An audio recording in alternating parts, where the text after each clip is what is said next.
Musiqi və incəsənət məktəblərinin müəllimlərinin attestasiya prosesində attestasiya komissiyası tərəfindən müvafiq olaraq 3 əleyhinə, 2 lehinə səslə qiymətləndirilən təhsil verənlər təlimlərə cəlb olunaraq onlara yenidən şans veriləcək.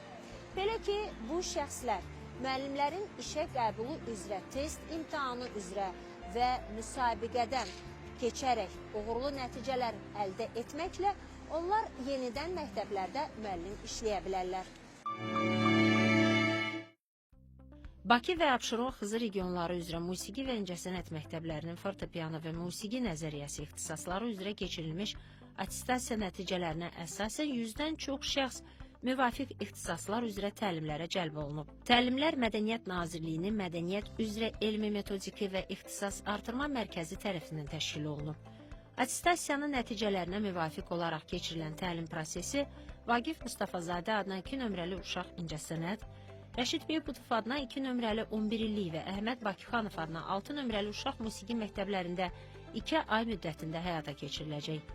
Təlimlərin ilk günündə sözü gedən mərkəzin direktoru vəzifəsini icra edən Vüqar Hümbətov təlim iştirakçıları ilə görüşərək dərs qrafiki ilə bağlı məlumat verib, onları maraqlandıran sualları cavablandırıb.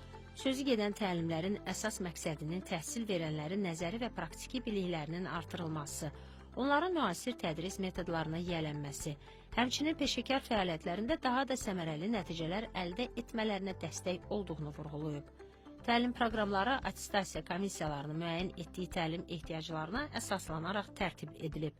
Bu proqramlar fortepiano, musiqi tarixi və nəzəriyyəsi istiqamətləri üzrə iştirakçıların təkmilləşməsi və inkişafına yönəldilib. Təlimlər pedaqoji təcrübəyə malik peşəkar müəllimlər və mütəxəssislər tərəfindən aparılır.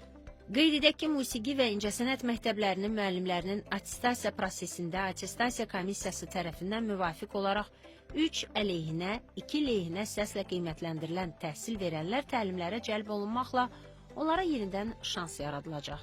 Belə ki, bu şəxslər müəllimlərin işə qəbulu üzrə test imtahanı və müsahibə mərhələsindən uğurlu nəticə əldə etməklə yenidən məktəblərdə işləyə bilərlər.